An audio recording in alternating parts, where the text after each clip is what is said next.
ג'ון לנון אמר פעם, החיים זה מה שקורה בזמן שאתה עסוק בלתכנן תוכניות אחרות.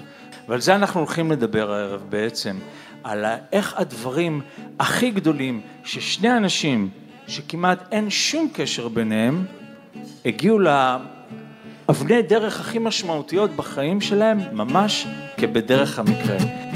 תראו אותי, אני שמח סתם. יום אחד החלטתי שמה שאני רוצה לעשות זה לבשל אוכל סיני, ואני רוצה לנסוע לטיואן ללמוד בישול סיני. עכשיו תבינו, המחשבה שמישהו רוצה ללמוד בישול הייתה כל כך מופרכת בימים ההם. אמא שלי תלשה צערותיה מרוב צער, והשמועה, ואני מדבר ברצינות, השמועה הייתה שהתחרפנתי. ואצלנו, אמא שלי לא הייתה נותנת לגברים להיכנס למטבח, כי זה עבודה של נשים. כאילו לא, זה לא היה עניין בכלל. פתאום אתה מוצא את הנישה שלך. ופתאום מצאתי את הנישה שלי, והיה לי ברור שזה מה שאני רוצה לעשות. אם אמרת, ורק אם נרצה, נהיה פה שוב. וככה פתאום, מה שנקרא, התחלתי להיות מפורסם.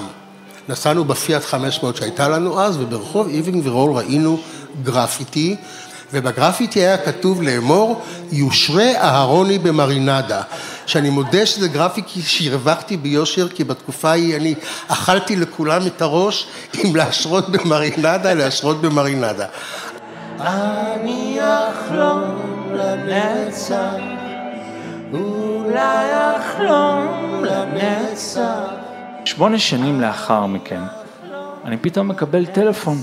הוא אומר לי, תשמע, קרה משהו מאוד מאוד מוזר. האלבום הכי כושל שלנו שמחר 200 עותקים, הפך סיפור הצלחה שאתה לא מבין. שובר את המדינה. אני ניתקתי את הטלפון, כולי מזיע, אני אומר לאשתי, תשמעי, את לא מבינה, אני סופרסטאר בישראל, אנחנו חייבים לחזור. וככה הפכתי לבן אדם הראשון בהיסטוריה של ארצות הברית, שחודש אחרי שהוא מקבל את הגרין קארד שלו, עוזב ולעולם לא חוזר.